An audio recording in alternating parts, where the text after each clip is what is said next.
Hello and welcome to our discussion on sampling designs. Now in last lecture we talked about sample design where we decided कि कैसा हमारा plan रहेगा, कितना पैसा है हमारे पास, क्या रिसोर्सेज हैं, किस तरह के पैरामीटर्स हमारे को चाहिए अपने डेटा से, डेटा कैसे कलेक्ट होगा, टीम कौन सी रहेगी। तो वो हमारा सैंपल डिजाइन था। उस सैंपल डिजाइन के अंदर ही एक इश्यू आया था सैंपलिंग डिजाइन, कि सैंपलिंग किस तरह से की जाएगी।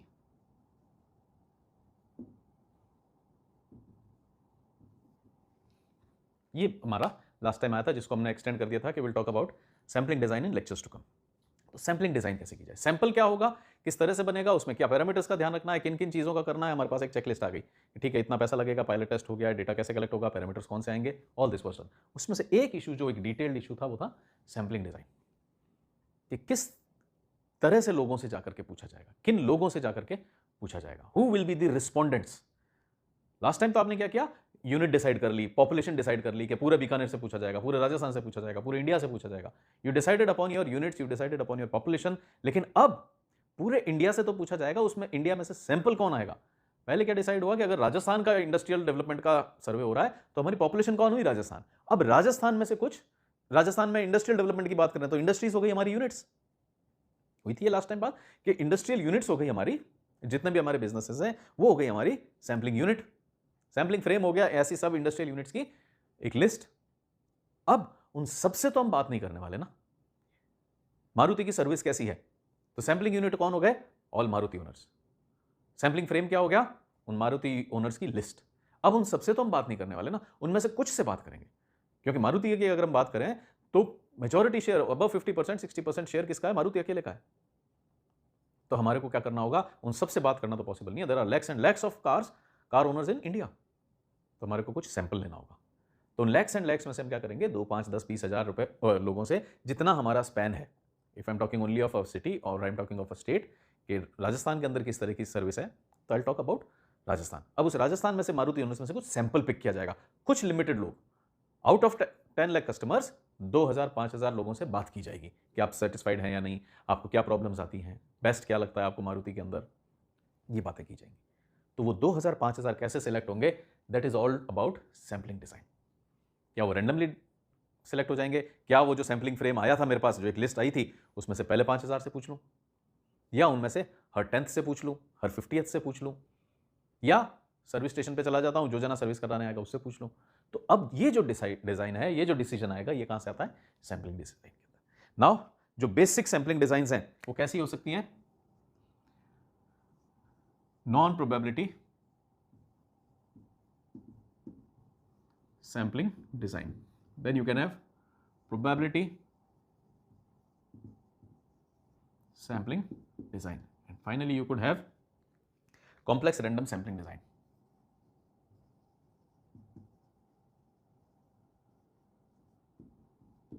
ब्रॉडली ये 3 तरह की सैंपलिंग डिजाइंस रहती हैं। अब इन 3 के अंदर जब हम जाते हैं तो we could have multiple different kind of sampling designs. For example, when we talk of non-probability sampling designs, today we'll talk of non-probability sampling designs.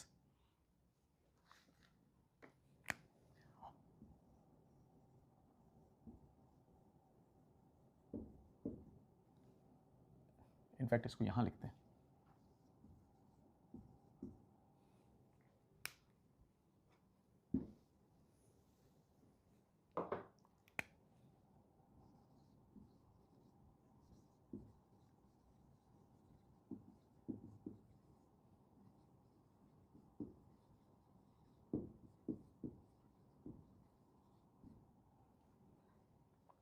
Non probability sampling design. अब नॉन प्रोबेबिलिटी सैंपलिंग डिजाइन को अगर जब हम देखते हैं तो हमारे को थोड़े से और भी नाम इसके अंदर मिल जाते हैं, थोड़ी से अलग अलग वेरिएशंस के हिसाब से। Deliberate sampling, purposive sampling, we have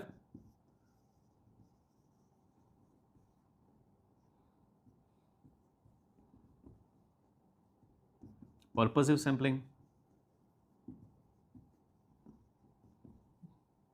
then there is judgmental sampling,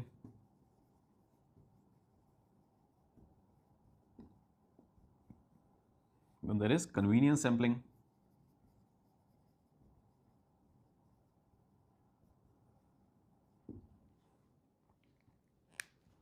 तो ये कुछ तरह की सैंपलिंग्स हो जाएंगी हमारा नॉन प्रोबेबिलिटी सैंपलिंग डिजाइन के अंदर। नॉन प्रोबेबिलिटी सैंपलिंग डिजाइन का एक ब्रॉडली आइडिया क्या है कि every unit does not stand equal probability of being selected. Every unit does not stand equal chance of being selected. जैसे कि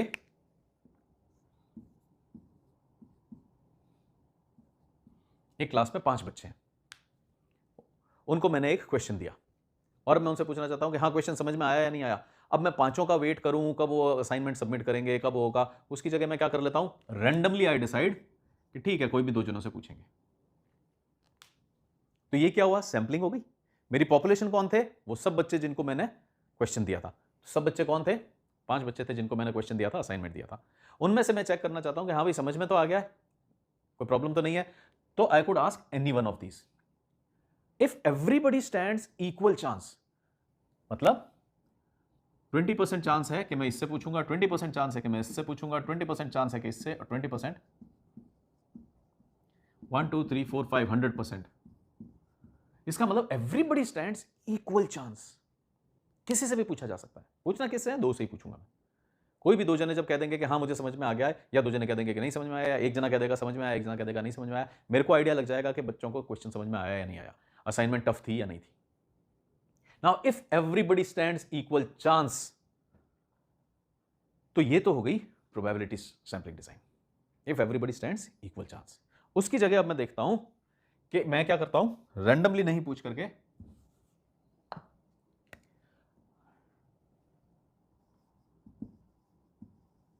लिव्स नियर माई हाउस।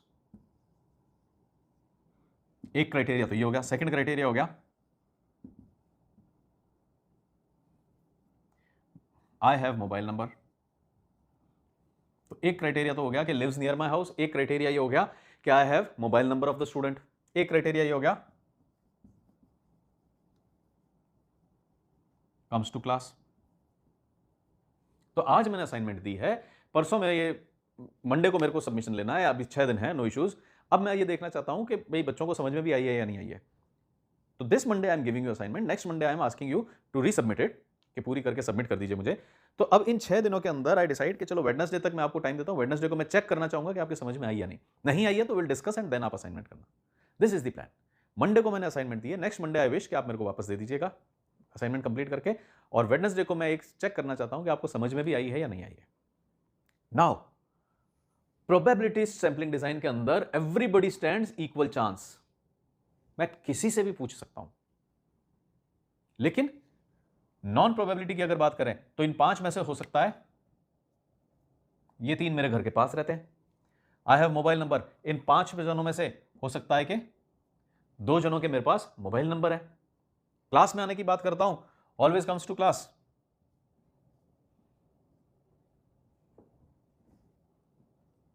ये 3 जने हो सकता है कि रोज क्लास को आते हैं। नाउ इमेजिन द सिचुएशन, मैंने मंडे को असाइनमेंट दी, नेक्स्ट मंडे को सबमिट कराना, वेडनेसडे को मेरे को एक दिमाग में आइडिया आया कि लेट मी चेक आपको ये समझ में आई या नहीं। अब मैं जब आप लोगों से पूछूंगा, अगर सब जनों का बराबर चांस है कि हो सकता है मैं स्टूडेंट नंबर 5 से पूछूं, हो सकता है 1 से पूछूं, हो सकता है 4 3 2 किसी से भी पूछ सकता हूं। This is probability sampling distribution. अगर ऐसी प्रोबेबिलिटीज आ रही है तो ये क्या हो गया, प्रोबेबिलिटी सैंपलिंग डिजाइन, कि सबका बराबर चांस है। लेकिन यहां पर अब जब मैं देखता हूं तो अलग अलग प्रोबेबिलिटी हो जाती है या नहीं हो जाती है। इन सब में सबसे ज्यादा चांस किससे क्वेश्चन पूछे जाने का है, ऐसा लगता है कि 3 नंबर से ज्यादा पूछा जाएगा। And I am talking of non probability. Non probability की जब मैं बात कर रहा हूं, जजमेंटल सैंपलिंग क्या हो जाएगी, जजमेंटल सैंपलिंग हो जाएगी कि मेरा ऐसा मानना है कि ये सब बच्चे क्लास में आते हैं तो इन्हीं बच्चों का ओपिनियन मैटर करता है। तो अब ज्यादा चांस किससे पूछने का हो गया, इसका मतलब अगर मैं प्रोबेबिलिटी की बात करूं तो क्या हो गया, 33%, 33%, 33%, इसकी 0%, इसकी 0%। क्यों, जजमेंटल सैंपलिंग। नॉन प्रोबेबिलिटी में क्या है, सबकी इक्वल नहीं होती है प्रोबेबिलिटी। प्रोबेबिलिटी में सबकी प्रोबेबिलिटी इक्वल होती है। Every element, every student stands equal chance. These are roll number, हर रोल नंबर का इक्वल चांस है इन प्रोबेबिलिटी सैंपलिंग डिजाइन। किसी से भी पूछा जा सकता है, लेकिन under given some information, under some additional information, non probability sampling design क्या करती है, अलग अलग प्रोबेबिलिटी दे देती है। जैसे यहां पर 3 जनों को तो हायर प्रोबेबिलिटी मिल गई, 20 की जगह 33, 33, 33। 2 जनों को कम मिल गई। कब? जब मैं जजमेंट के हिसाब से देख रहा हूं। मेरा जजमेंट क्या है? जो क्लास में आ रहा है उसी को तो प्रॉब्लम समझ में आएगी, दूसरे को क्या समझ में आएगी? This judgement could be right, this judgement could be wrong, but important thing is judgement अगर मैं कर रहा हूं तो किसी को ज्यादा चांस मिलेगा सिलेक्ट होने का, रिस्पॉन्स देने का, मैं जिससे पूछूंगा उसको, किसी को कम मिलेगा। वहीं पे अगर मैं कन्वीनियंस सैंपलिंग करता हूं तो कन्वीनियंस सैंपलिंग में सबसे ज्यादा चांस किसका आ जाएगा? क्योंकि कन्वीनियंस में मैं कैसे चेक करूंगा? या तो जो घर के पास रहता है उससे बात कर लूंगा, या मेरे पास जिसका मोबाइल नंबर है उससे बात कर लूंगा। तो हाईएस्ट प्रोबेबिलिटी किसकी आ गई? 3 की। इन दोनों की क्या आ गई? 3 से थोड़ी कम। और इसकी तो बिल्कुल ही चांस नहीं है, क्योंकि जब मैं कन्वीनियंस की बात कर रहा हूं ना, तो ये मेरे घर के पास रहता है ना, ये इसका फोन नंबर मेरे पास है। तो अब अगर मैं प्रोबेबिलिटीज निकालने की कोशिश करूं जस्ट टेंटेटिव, तो यहां पे 1 2 3 4 5 पैरामीटर्स हैं, तो उस 5 पैरामीटर्स के हिसाब से इसकी प्रोबेबिलिटी हो गई 20%, 20%, 20%, 0% एंड 40%। सभी एलिमेंट्स की प्रोबेबिलिटीज अलग हो रही हैं या नहीं हो रही हैं? अगर ऐसा है कि हर एलिमेंट की प्रोबेबिलिटी अलग आ रही है, that is non probability sampling design. मेरा डिजाइन इस तरह का है कि elements have an unequal probability of being selected, an unequal chance of being selected.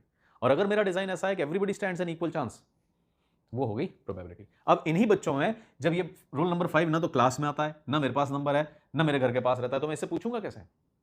पूछूंगा ऑफिस के अंदर तो इसका फोन नंबर होगा, ऑफिस के अंदर तो इसका ईमेल होगा, मैं ऑफिस को अपना क्वेश्चन लिख करके दूंगा, मैं ऑफिस को अपना क्वेश्चन दूंगा कि ये 5 क्वेश्चन पूछे जाएं किसी से भी। तो ऑफिस के पास कोई बायस नहीं है इन सब चीजों का। ऑफिस क्या करेगा? किसी भी तरह से उनमें से 2 बच्चों से पूछेगा, 3 बच्चों से पूछेगा, और सभी का चांस कितना है? बराबर। Everybody stands an equal chance. 5 जने खड़े, उनमें से हाँ भाई आगे आओ कोई भी 2 जने, तो कोई भी 2 में कोई भी 2 आके आ सकते हैं, और मैं उन 2 से एक बात पूछ लूंगा। तो ऑफिस के लिए all these 5 are equal. Probability sampling distribution, sampling design. Non probability sampling design में क्या हो रहा है? Depending on what criteria I am using, everybody stands an unequal chance.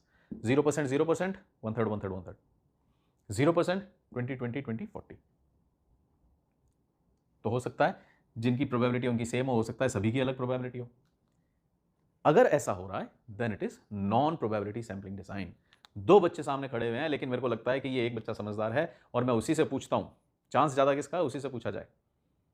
हाँ, इंटरनल्स कब रखे जाएं, असाइनमेंट कब तक दे दोगे? अब इसमें एक बच्चा ऐसा है जो कभी क्लास में ही नहीं आता है, तो there is a high likelihood कि मैं कब असाइनमेंट देनी है किससे पूछूं? जो रेगुलरली क्लास में आ रहा है, जो इंटेलिजेंट है। क्योंकि जो क्लास में ही नहीं आता है, मेरे को पता है इससे पूछना इररिलेवेंट है, ये वापस जमा भी नहीं कराएगा, कराएगा भी जमा तो इसको क्या पता कितने दिन लगेंगे असाइनमेंट में।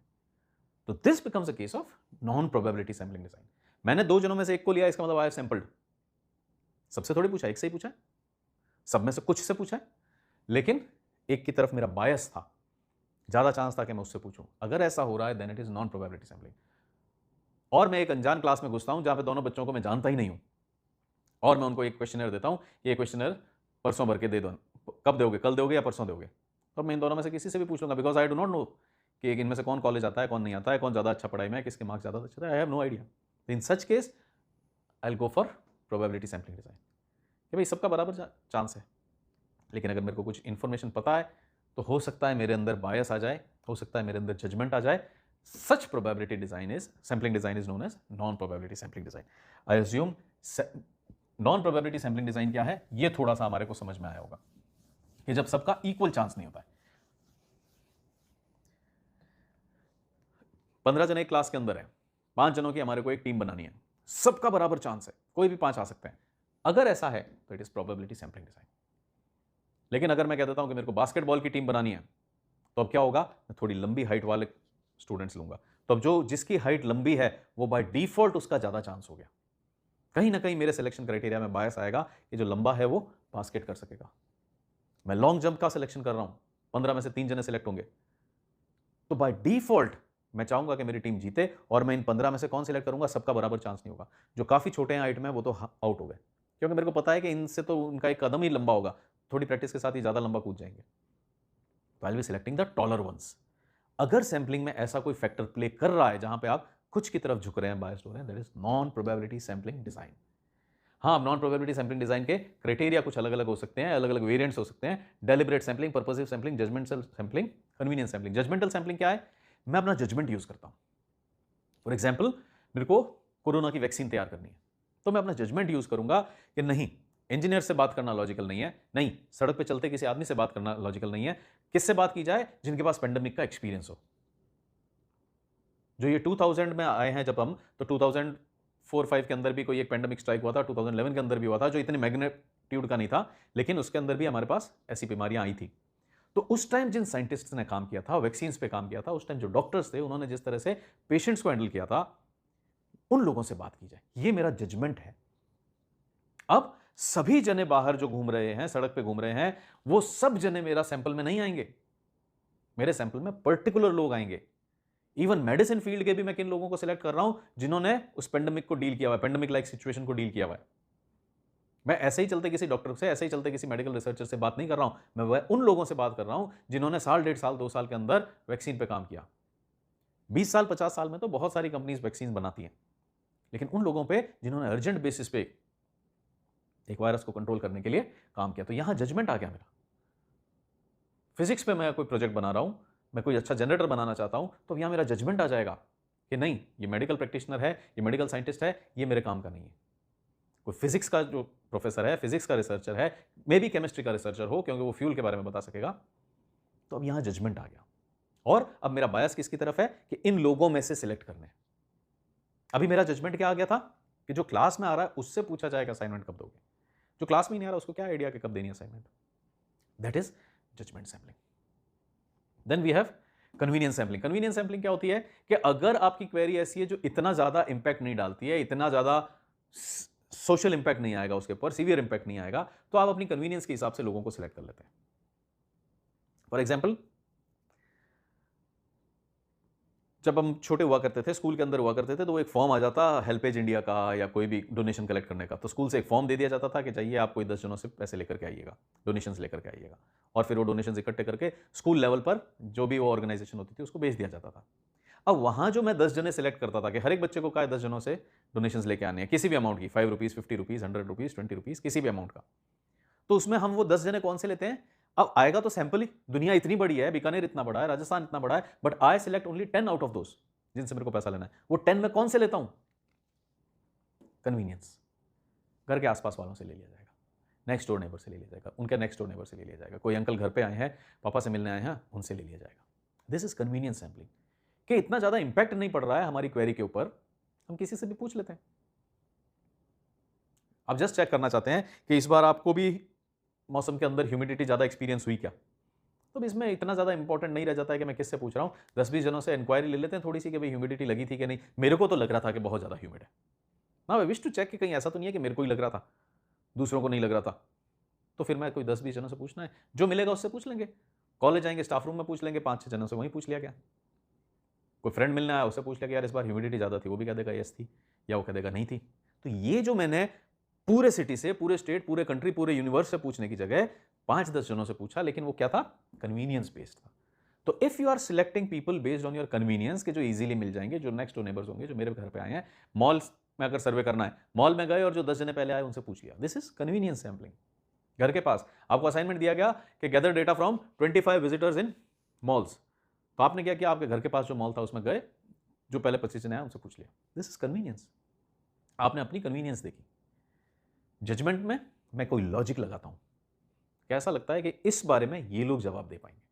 फॉर एग्जाम्पल, मैं ये देखना चाहता हूं कि यूपीआई ट्रांजेक्शन्स करते हैं या नहीं करते हैं आप, तो उसमें मैं अपना जजमेंट यूज करता हूं। दुकान के ऊपर यूपीआई ट्रांजेक्शन्स करते हैं या नहीं, आप कितना प्रोपोर्शन यूपीआई ट्रांजेक्शन्स के थ्रू पे करते हैं, जितना आप महीने में खर्चते हैं उसमें से कितना यूपीआई के थ्रू खर्चते हैं, कितना पेमेंट यूपीआई के थ्रू करते हैं, फोन पे के थ्रू करते हैं, पेटीएम के थ्रू करते हैं, ये मैं चेक करना चाहता हूं। तो अब मैं इसमें क्या जजमेंट यूज कर सकता हूं कि कोई आया जो जना कैश दे करके जा रहा है, तो मेरे को लगता है कि ये तो कैश में ही डील करते होंगे, ये वो ओल्ड स्कूल हैं जो बैंक जाकर के पैसा निकालते होंगे, ये इवन शायद एटीएम से भी नहीं निकालते। ये मेरा जजमेंट चल रहा है। ये लोग तो जो पैसा कैश दे करके ले रहे हैं, ये तो शायद बैंक से भी जाकर के पैसा निकालते हैं, एटीएम से भी नहीं निकालते हैं। तो इनसे तो मैं पूछूंगा ही नहीं कि आपके टोटल एक्सपेंसेस में यूपीआई ट्रांजेक्शन्स कितने हैं। जो भी जना यूपीआई से ट्रांजैक्ट कर रहा है, जो फोन पे या पेटीएम से या भीम से स्कैन करके पेमेंट कर रहा है, वो मेरा टारगेट है। इससे मैं पूछूंगा कि हाँ भाई महीने में कितना इससे करते हो। इवन कोई जना अगर कार्ड स्वाइप करा रहा है, इसका मतलब वो डिजिटल टूल्स यूज करता है, तो मैं उससे पूछूंगा कि आप यूपीआई से भी ट्रांजैक्ट करते हैं क्या, कितना कर लेते हैं महीने के अंदर। This is judgement. मैंने क्या किया, एक जने को तो रिजेक्ट कर दिया जिसने कैश दिया, मैं ये चेक करना चाहता हूं कि आप फोन में कौन सी लैंग्वेज यूज करते हैं, इंग्लिश और हिंदी। अब मैंने देखा कि कोई जना गांव से उतर रहा है, जूतियां पहनी हुई है, धोती पहनी हुई है, साफा लगा हुआ है। अब मेरे अंदर एक बायस आ गया, इससे क्या पूछना, ये हिंदी यूज करता होगा। मैं तो ये चेक करना चाहता हूं इंग्लिश यूज करते हो या नहीं। मैं तो ये चेक करना चाहता हूं इंस्टाग्राम यूज करते हो या नहीं। इंस्टाग्राम ये क्या यूज करेगा। ये अगर आपके अंदर जजमेंट आ रहा है और आप सैंपल को किसी को रिजेक्ट कर रहे हैं, किसी को सिलेक्ट कर रहे हैं, that is judgemental sampling. Online studies के लिए आप कौन सा मोड यूज करते हैं। और अब आपने देखा कि ये तो 35-40 साल का आदमी है, ये क्या ऑनलाइन स्टडीज करता होगा, छोड़ो, मैं तो यूथ से पूछूंगा, वही तो पढ़ता है। हो सकता है वो भी कोई कोर्स कर रहा हो। अब जब आपने उनको रिजेक्ट कर दिया, ये जजमेंट सैंपलिंग होगी, जजमेंटल सैंपलिंग, क्योंकि आपने जजमेंट यूज किया। तो जजमेंटल क्या है, जहां मैं अपना कोई एक लॉजिकल, ऐसा नहीं है कि ऐसे ही जजमेंट चल रहा है, कोई लॉजिकल ग्राउंड्स है कि भी जो कैश डील कर रहा है, जो एज में थोड़ा ज्यादा है, 40 साल का है, वो ऑनलाइन क्या यूज कर रहा होगा, judgemental. Now you can understand the problems judgemental sampling could go wrong. क्योंकि हो सकता है जो जना कैश ट्रांजैक्शन कर रहा है वो घर पे बैठ करके सारे यूपीआई ट्रांजैक्शन करता हो। अभी आपने सिर्फ कैश देखा और आपने उसको रिजेक्ट कर दिया। आपने जो 35-40 ईयर्स वाले को रिजेक्ट किया, हो सकता है वो कोई डिस्टेंस लर्निंग का मॉड्यूल यूज कर रहा हो और इनफैक्ट आपसे ज्यादा ऑनलाइन क्लासेस वो कर रहा हो, क्योंकि आप तो अभी कॉलेज गोइंग एज के अंदर है, तो आप तो रेगुलर क्लासेस करते हैं, वो हो सकता है ऑनलाइन ही यूज करता हो। तो judgemental can go wrong, convenience can go wrong. कि मैंने जिन लोगों से पूछा वो मेरी ही कॉलोनी के थे, उतने ही प्लांट्स उनके यहाँ भी लगे हुए हैं, जैसा टेम्परेचर मेरे घर में है वैसा उनके घर में है। हो सकता है इंफॉर्मेशन गलत है, पूरे सिटी के अंदर ये हालात नहीं है। हमारी कॉलोनी में ही थोड़ा ऐसा ह्यूमिडिटी का ज़्यादा रहता है, क्योंकि प्लांट्स ज़्यादा लगे हुए हैं, पानी इकट्ठा हुआ रहता है, ड्रेनेज अच्छा नहीं है, कुछ भी X Y and Z reason हो सकते हैं। तो यहाँ पे हमने देखा, और यहाँ नहीं, किसी भी नॉन प्रोबेबिलिटी के अंदर एरर आ सकता है। वहाँ जो हम रोल नंबर 5 को रिजेक्ट कर रहे थे कि ये ना तो क्लास में आता है, ना मेरे घर के पास रहता है, ना मेरे पास इसका फ़ोन नंबर है, इससे क्या पूछना है, असाइनमेंट कब देनी है, इसको क्वेश्चन समझ में आया या नहीं। हो सकता है वो किसी अच्छे कॉम्पिटेटिव एग्जाम की तैयारी कर रहा है, इसलिए ये सब चीज़ें मेरे पास नहीं है, ना उसका फ़ोन नंबर है, ना वो कॉलेज आ रहा है। हो सकता है वो असाइनमेंट इन सबसे जल्दी करके दे दें।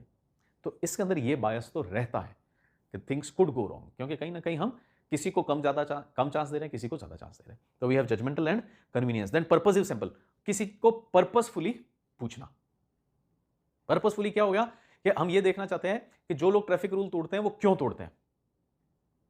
तो अब जो आदमी ट्रैफिक रूल ही नहीं तोड़ रहा है, जो इंडिकेटर देकर के मोड़ रहा है, जिसने हेलमेट लगा रखा है, जो ट्रैफिक लाइट पे पूरा टाइम रुक रहा है, ग्रीन होने पर ही जा रहा है, उससे आप जाकर के पूछें कि why are you breaking traffic rules. जब आप पकड़े जाते हैं तो पेनल्टी देते हैं या 100 रुपए देकर के छूट जाते हैं। अब जब वो पकड़ा ही नहीं जाता, वो ट्रैफिक रूल्स ही नहीं तोड़ता, आप उससे क्यों पूछेंगे। तो पर्पसिव सैंपलिंग क्या हो जाएगी कि पर्पसफुली किसी से पूछना। बॉलर है उसी से पूछा जाए कि आप रिवर्स स्विंग के लिए क्या करते हैं, अंडर व्हाट कंडीशंस आपकी बॉल रिवर्स स्विंग होती है। आपने ट्रैफिक रूल तोड़ा, क्यों तोड़ा। जल्दी होती है तब तोड़ते हैं, भीड़ ज्यादा लग गई होती है तब तोड़ते हैं, आसपास पोल्यूशन हो रहा होता है तब तोड़ते हैं। जो ट्रैफिक रूल तोड़ रहा है उससे पूछा जाए। तो purposefully I am selecting someone, क्योंकि मेरे को पता है कि मेरा जवाब कहां से आने वाला है, वहीं से आने वाला है। तो पर्पस है जजमेंटल, कन्वीनियंस, ऑलमोस्ट सब ऐसी ही है जिसमें मैं किसी रैशनल पे I am the one who is deciding किससे पूछा जाए। कोई रैंडम मैकेनिज्म नहीं है, आई विल बी डिसाइडिंग किससे पूछा जाए। And then there is deliberate sampling. Deliberate और पर्पसिव को ऑलमोस्ट हम एक जैसा कह सकते हैं कि डेलिबरेटली किसी से पूछना, ऑन पर्पस किसी से पूछना। तो ये सारे के सारे क्या हैं, कहीं ना कहीं नॉन प्रोबेबिलिटी सैंपलिंग डिजाइन के क्राइटेरिया है, मेथड्स हैं। नॉन प्रोबेबिलिटी सैंपलिंग डिजाइन क्या हुई, जहां पे each of the elements does not stand equal chance. सब एलिमेंट्स का बराबर चांस नहीं होता, किसी एलिमेंट का ज्यादा चांस होता है सिलेक्शन का कि मैं उससे पूछूंगा जाकर के, किसी एलिमेंट का कम चांस होता है। So this was it for our discussion on non probability sampling design. Next time when we meet will continue with probability sampling design, और अगले लेक्चर के अंदर will continue with complex random sampling design. And until we meet next time, do take care, thanks for watching, bye bye.